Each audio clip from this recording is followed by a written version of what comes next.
Bonjour, aujourd'hui nous recevons Francine Puyot. Bonjour. Soyez la bienvenue, madame. Nous vous recevons dans le cadre des entretiens que nous publions toutes les semaines sur YouTube depuis 6 ans. Voilà. Alors nous allons parler PLUI, ceinture verte et cabanisation. Donc vous habitez au Crès depuis 35 ans.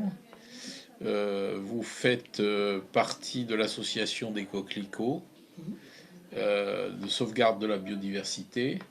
Vous êtes bénévole pour l'association Ceinture Verte de Montpellier et bénévole aussi à la Ligue des Oiseaux, Ligue de protection des oiseaux. à LPO. Voilà. Voilà. Donc, avant de commencer, on va présenter le numéro 1031 de la Glorieuse. En titre Clapier, terre de dealers socialistes, Éric Pinceau et Numan Bursin, la culture en héritage qui agace. Voilà, l'autoroute A69 contestée, le dessous des cartes en fait se passe à Montpellier. Ensuite, à Pérol, Macron terrasse un bar. Un autre article qui s'appelle Macron plus de turlute à Delafosse. C'est lui qui l'a dit. Hein. On l'a pas inventé. Hein. Il a dit dans le Canard enchaîné qu'il fallait arrêter de faire des turlutes aux maires socialistes du Sud. Alors on a compté les maires socialistes dans le Sud, il n'y a que lui. Et enfin, place de la Com, Airbnb de luxe pour sympathisants PS. Voilà, Francine.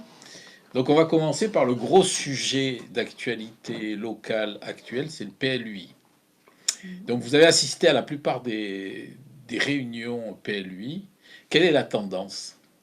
Alors, je rappelle pour nos auditeurs que le PLUI, c'est le plan local d'urbanisme intercommunal et qui va se décider pour les 20 années à venir. 10 années à venir. 10 années à venir, voilà. Et que donc ça va décider là où on construit, sachant qu'à Montpellier, on a tendance à tout raser, les espaces verts et à construire. Et voilà, et donc c'est un enjeu quand même qui est assez important. Nous, au sein de l'association collective Ceinture Verte, nous œuvrons pour la sauvegarde des terres agricoles et des espaces naturels. Donc évidemment, tout ce qui concerne l'urbanisation nous préoccupe, puisqu'à chaque fois qu'on décide d'urbaniser, on va occuper de la terre. Sauf que aujourd'hui, il y a quand même une contrainte qui est faite aux élus, c'est la loi climat résilience qui date de 2021 et qui leur impose de tendre vers le zéro artificialisation nette. Donc ça les oblige quand même à revoir leur copie. Et par rapport à la version antérieure qui avait été commencé à être révisée avant le Covid et avant d'ailleurs les municipales de 2020, ils ont quand même revu leur copie et on voit bien qu'il y a une orientation qui est différente malgré tout. Il y a pas, il y a quand même dans les orientations, il y a du positif. Alors, le positif, c'est effectivement le fait d'exprimer la tendance à vouloir réinstaller des agriculteurs, à vouloir désartificialiser des sols, à vouloir construire la ville sur la ville. Voilà, c'est des bonnes choses. Et puis, ils ont même des orientations favorables pour les agriculteurs dans la mesure où ils veulent permettre certains types de constructions en zone agricole qui pour le moment ne sont pas permises, donc ils vont définir différents types de zones agricoles. Ça, c'est pas encore présenté, puisque les zones agricoles et naturelles ne sont pas encore présentées. Actuellement, dans les réunions de présentation, on ne nous présente que les zones déjà urbanisées ou à urbaniser, voilà, ville par ville. Alors, ça se fait ville par ville, c'est un peu dommage parce qu'on a beaucoup de mal à avoir une vision globale. Et c'est vrai que, par exemple, les personnes qui habitent en limite d'une ville ne savent pas nécessairement ce qui va se passer dans les parcelles à côté de la leur, par exemple. Donc c'est un peu délicat cette présentation comme ça en silo, mais on nous a expliqué que c'était la volonté des maires. Donc bon, dont acte, voilà. Est-ce qu'il y a beaucoup de gens qui participent à ces réunions ? Ben, ça dépend des villes en fait. Il y a des villes où il y a beaucoup de gens, et d'autres, comme à Castelnau par exemple, ou à Latte, où il y a eu beaucoup de gens, et puis d'autres villes où il n'y a vraiment pas grand monde.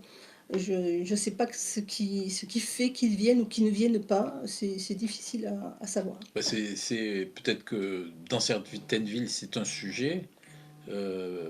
à Castelnau, c'est un sujet, Mm. à Latte, c'est un sujet, et peut-être qu'à Restinglière, c'est un peu moins un sujet. Bah, Restinglière, si, moi j'y suis allée à la réunion de Restinglière, et c'est toujours, oui, on essaye d'aller un petit peu dans toutes les réunions, on se répartit les réunions pour entendre ce qu'amènent justement les habitants, quelles sont leurs préoccupations et comment la ville s'organise, quel est le positionnement de la ville, voilà. Ce qui ressort de toute façon en général dans toutes les villes qui sont un petit peu éloignées de Montpellier, vraiment de la première couronne, on va dire, c'est les problématiques de transport, Ouais. invariablement. Ça vraiment, c'est un grand classique. La souffrance induite par le nombre de voitures qui passent à travers les villes, à travers certaines villes comme Bayard, par exemple, ou Vendargue, ça, c'est vrai que ça pose un gros problème. Mais après, sinon, sur le plan de l'urbanisation et des choix de la métropole, disons que les annonces sont plutôt positives, plutôt On va, on- favorables, globalement, hein.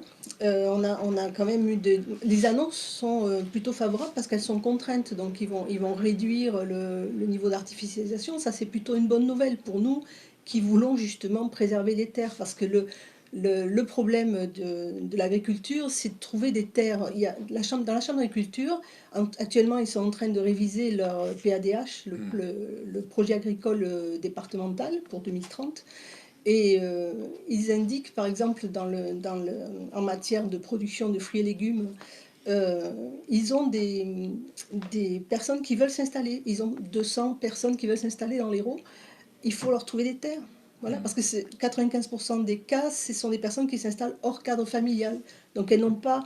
il faut vraiment leur trouver un endroit pour Parce que s'installer. dans certains quartiers, enfin, moi je vois ce quartier là qui se situe entre le millénaire et Verchamp.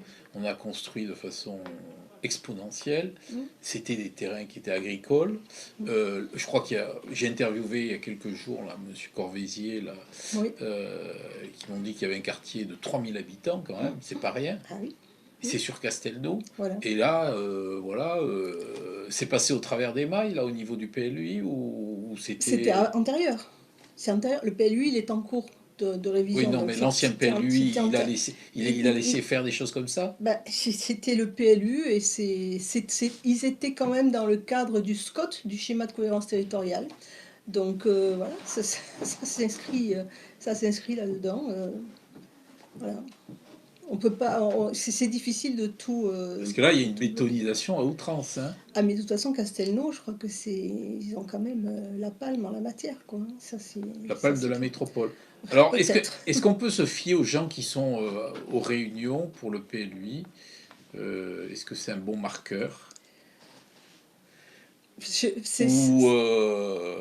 Je sais pas parce que ou les Montpelliérains et les métropolitains sont-ils dans un sommeil avancé? c'est difficile de mobiliser, puis les réunions ont lieu à 6h30, compte tenu de la circulation autour de Montpellier, c'est pas évident d'arriver à l'heure à la réunion quand même, hein. Il y en a beaucoup qui le disent quand ils Ah oui, arrivent. moi je peux témoigner, je suis allé à la réunion de Latte la semaine Ouais. dernière.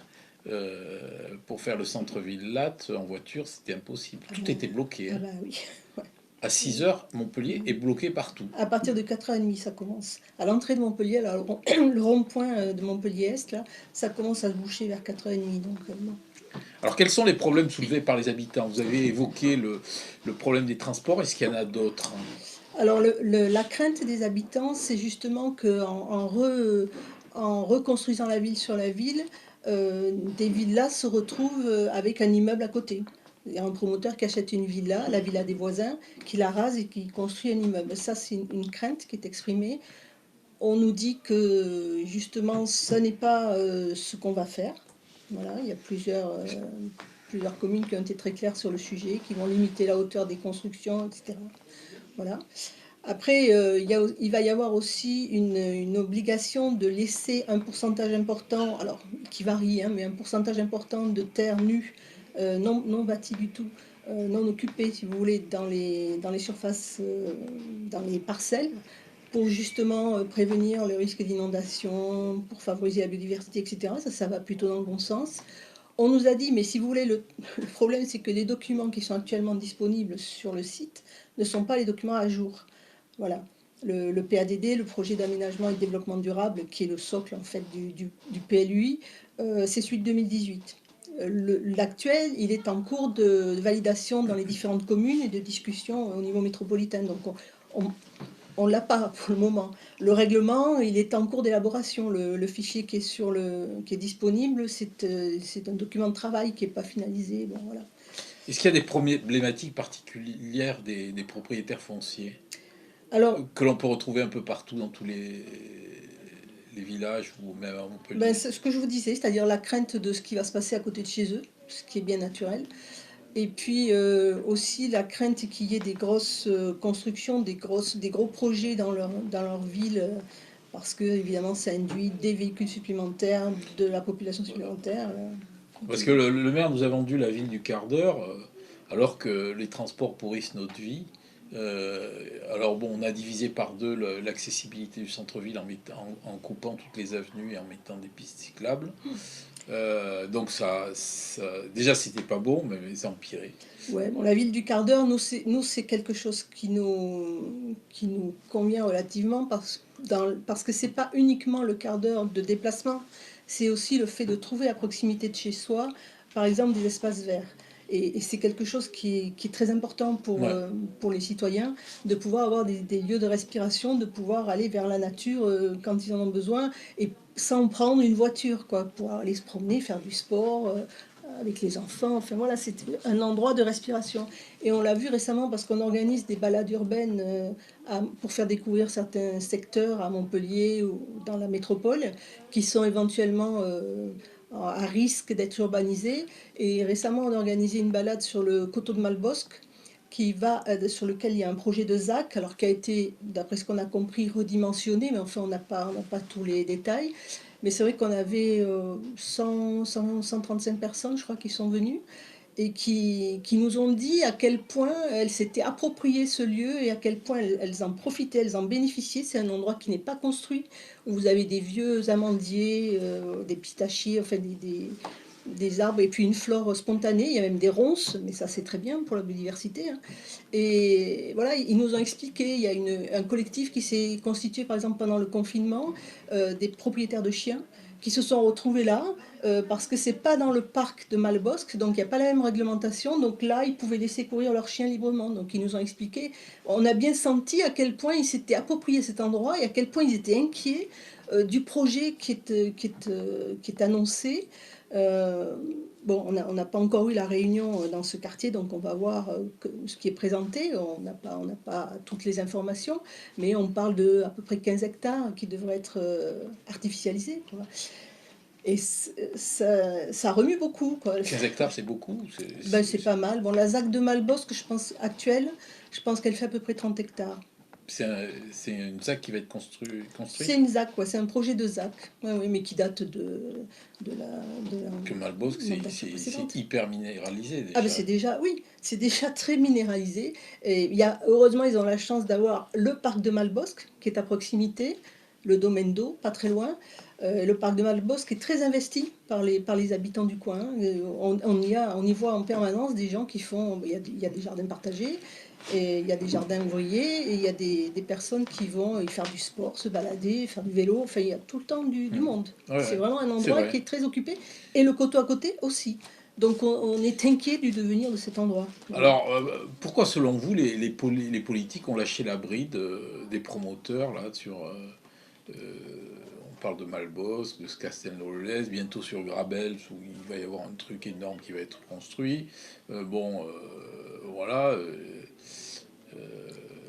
Je ne sais, je ne sais. Pourquoi tant de... On nous dit qu'il faut des espaces verts, qu'il faut de la nature et tout, et puis on construit de plus en plus.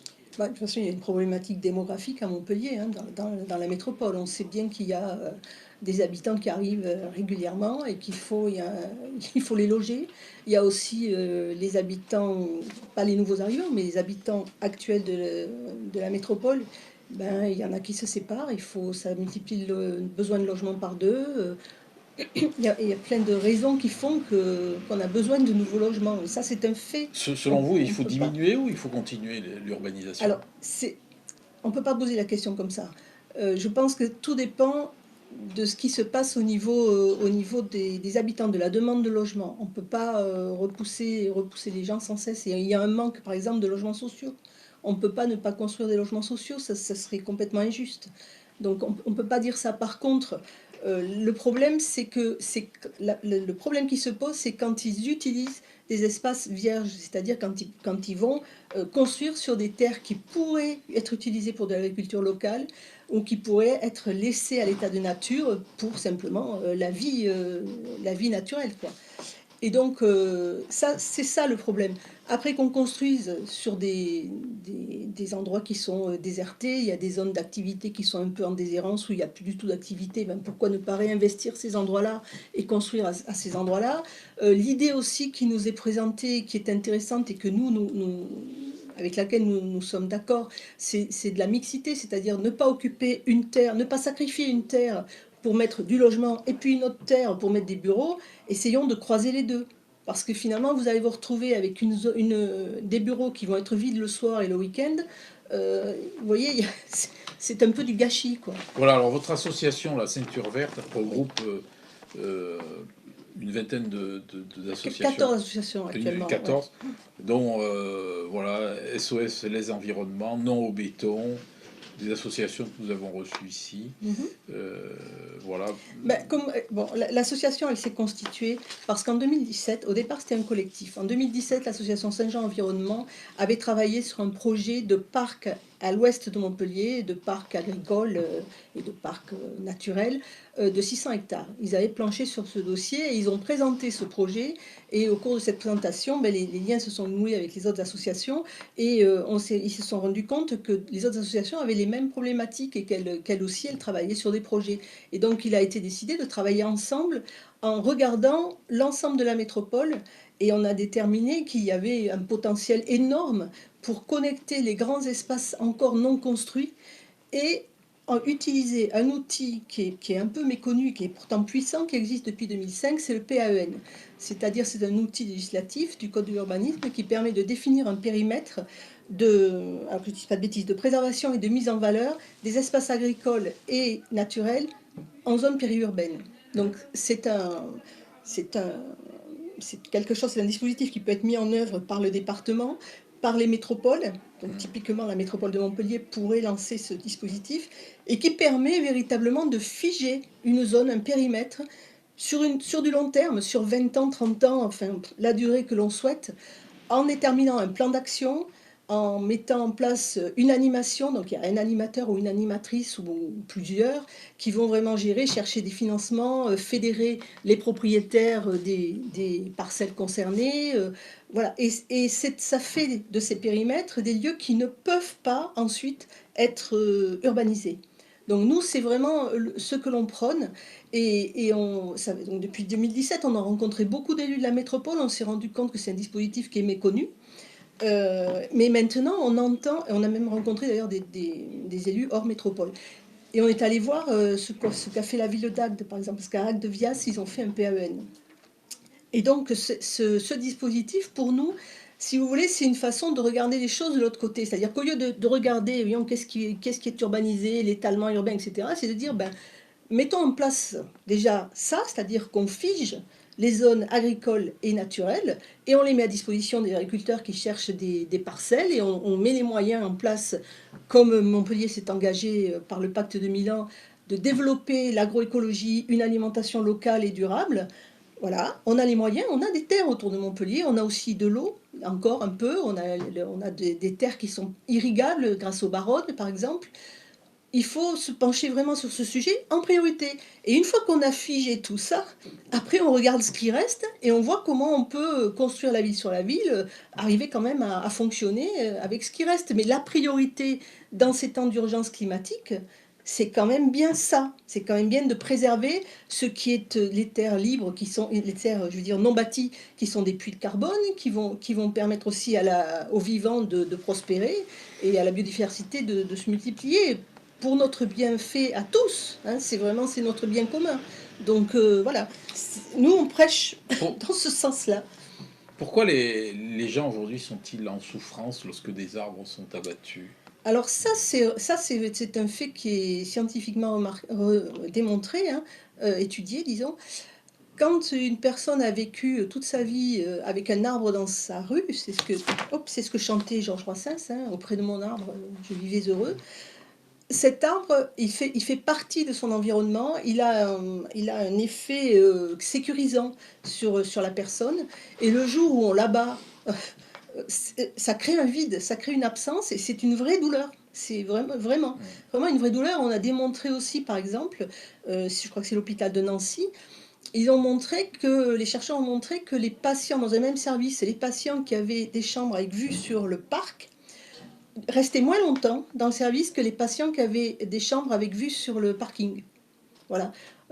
Y a plein d'études qui vont dans ce sens. On sait depuis longtemps que, par exemple, au Japon, les gens font des bains de forêt parce ils vont se promener dans les forêts pour bénéficier de tout ce que la présence des arbres leur apporte comme bienfait. Il y a plein de choses, de rapports comme ça que l'humain a avec la nature qui sont tout à fait connus aujourd'hui et dont il faut prendre conscience. Si vous regardez des oiseaux, le fait de regarder des oiseaux, des passereaux, aller et venir vaquer à leurs occupations, voilà, vous installez dans un parc et vous les regardez, vous écoutez chanter, etc., ça produit en vous le même effet qu'une méditation. Vous voyez, il faut, voilà. Donc tout ça est très important et le confinement a fait prendre conscience de ça de façon vraiment viscérale. Les gens ont eu envie, le fait qu'on les enferme, ça leur a fait prendre conscience de la nécessité d'aller vers l'extérieur et d'aller vers la nature en particulier. Ensuite, donc, on avait dit qu'on parlerait de la cabanisation. Donc, dans la métropole et dans le département, je crois qu'il y a 40 000 cabanes. C'est un sujet. Ouais. C'est un sujet. Donc, il y a une certaine injustice à s'approprier le bien commun. Qu'est-ce qu'il faut faire? Moi, j'ai pas la solution. Je n'ai pas la solution. La préfecture a mis en place, il me semble, une charte en la matière pour que avec les différentes communes pour gérer cette problématique. Il y a effectivement des endroits Il y a des communes dans la métropole où il y a beaucoup de cabanisation. Ben, je pense que les communes du littoral, hors métropole, hein, dans l'urbaine de Montpellier, tout ce qui est sur le littoral est très concerné, comme Moguio par exemple, qui n'est pas dans la métropole. Mais on en a entendu parler aussi lors de la réunion PLUI de Castries, parce qu'il y a aussi des cabanes dans la Dans la garrigue. garrigue, oui, Voilà. beaucoup. Et bon, après, pourquoi il y a plusieurs, il y a plusieurs raisons pour lesquelles il y a ces cabanes. Il y a des gens qui vont acheter ces terres à prix d'or délibérément pour y installer après des mobil-homes, etc., en toute illégalité. Ça pose des problèmes d'évacuation des eaux usées, etc. Enfin, c'est problématique. Et puis, ça fait des endroits qui sont dénaturés, quoi. Voilà. Donc, mais c'est pas nous, si vous voulez, le problème que ça peut nous poser, c'est quand ça occupe effectivement des espaces naturels, des terres agricoles. Euh, la mairie d'Agde, grâce à la création de son PAEN, elle a pu justement lutter contre la cabinisation parce que quand vous créez un PAEN, vous pouvez faire une déclaration d'utilité publique, donc d'intérêt général si vous voulez, et ça vous donne des moyens juridiques supplémentaires, ça donne des moyens à l'agglomération qui le met en place ou au département pour exproprier, préempter les terres, etc. Et pour vraiment décider de ce qu'on fait de cet endroit-là et ne pas le laisser s'accaparer par quelques-uns qui vont le dénaturer. Voilà. D'accord. Concernant, vous allez faire une contribution là sur ce programme, je sais pas, vous allez éditer quelque chose de conséquent. Oui, ben là on attend la fin des réunions, on attend surtout d'avoir les documents un peu finalisés pour vraiment, nous au sein du collectif on a des compétences, on a des cartographes, des architectes, on a voilà, des ingénieurs qui sont à même de consolider tous ces documents parce qu'on préfère avoir une vision globale de tout ce qui se passe. On a identifié déjà quelques points délicats comme à Castelnau, on en parlait, où on prévoit d'artificialiser des terres à Sablassou pour y déplacer par exemple la clinique. Enfin, bon, ce sont des très bonnes terres en plus, avec une très bonne qualité agronomique, donc qui devraient être protégées. Il y en a une partie qui avait été protégée à la demande de la Chambre d'agriculture. Nous espérons que la Chambre d'agriculture, quand elle sera consultée, abondera dans ce sens, hein, pour les protéger toutes. Voilà, après nous, il faut on va faire une synthèse de tous les points un peu curieux qui nous sont apparus au cours de toutes ces réunions, de tout ce que les personnes aussi, les participants, les associations nous ont fait remonter. Et on va voir un petit peu ce qu'on en retire et ce qu'on va faire comme proposition et ce qu'on va apporter comme contribution dans ce débat, bien sûr, dans la phase de concertation et ensuite lors de l'enquête publique.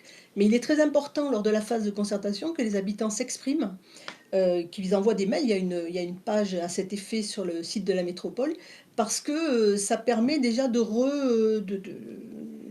d'influencer un petit peu et de faire valoir son opinion.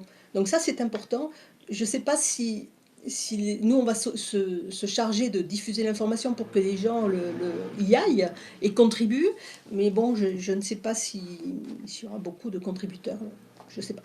Voilà. Mais en tout cas, nous, on va essayer, on essaye de mobiliser, et c'est pour ça on a fait une visite, une balade urbaine dans le quartier de Sablassou, il y a 15 jours, ou une semaine, je ne sais plus, justement, il y avait 70 personnes, on leur a montré, et c'est incroyable, quoi, parce que à Castelnau, quand vous passez de l'autre côté de la voie ferrée, vous êtes à la campagne. Mais vraiment à la campagne, vous avez des petits chemins. Et les gens, quand ils découvrent ça, parce qu'en fait, ils passent en voiture sur le boulevard de liaison, là, et ils voient rien, quoi. Et quand ils rentrent là, tout d'un coup, il y a un effet waouh, ils se disent, mais c'est pas possible, on peut pas construire ici, quoi. Ça les prend, c'est viscéral, si vous voulez. Il y a vraiment un plaisir à constater cette nature et même et à constater même cette agriculture, parce que dans cette zone, il y a de la viticulture, il y a des céréales, il y a des oléagineux, bon, il y a différentes cultures, il y a un peu de maraîchage, il y a une association qui fait du maraîchage, Maraîchons Sabassou. Bon, vraiment, on sent le plaisir des habitants de Castelnau à constater que ça existe à côté de chez eux. Donc effectivement, la métropole du quart d'heure, c'est ça aussi, mais alors il faut pas le gâcher, il faut le préserver absolument. Voilà, parce que là, il y a un poumon entre Castelnau, Montpellier, Gramont, on va dire, le coteau de la Méjanelle, donc c'est une appellation d'origine protégée, euh, qui est sur Saint-Onès, et le Cresse. Vous avez une zone là qui fait 800 hectares à peu près.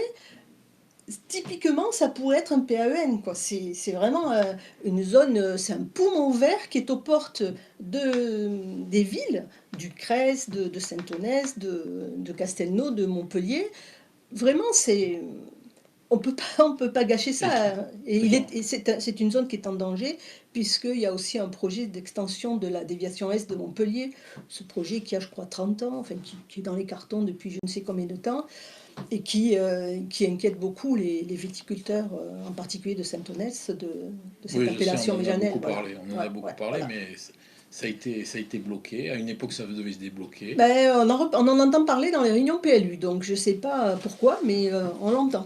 On entend une déviation est de Montpellier, donc Bah, bon, c'est-à-dire que le quartier du millénaire est dans un état de saturation exponentielle, quoi. ouais, mais bon, enfin, quand on crée une route, et puis alors si vous connaissez le Ah, je connais coin, très bien le coin. voilà, si vous allez sur cette portion-là qui arrive sur l'Orbe Rouge en journée, il n'y a pas grand monde, hein. Franchement, c'est désert.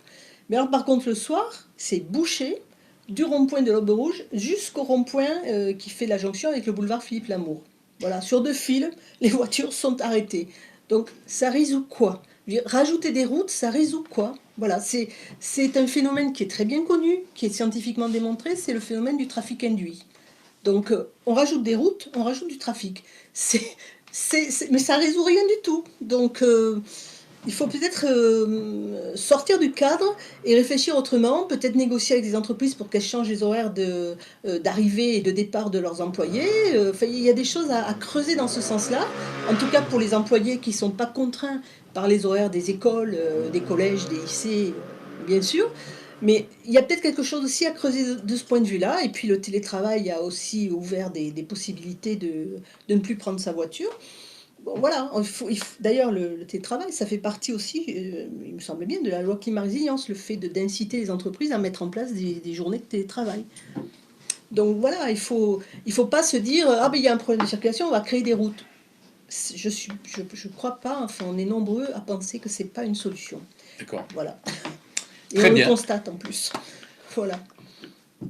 Très bien, on vous remercie. Ben, je vous remercie. J'espère que j'ai répondu à vos questions comme vous le souhaitiez. En tout cas, que vous avez eu parfait. l'information que vous attendiez. Voilà.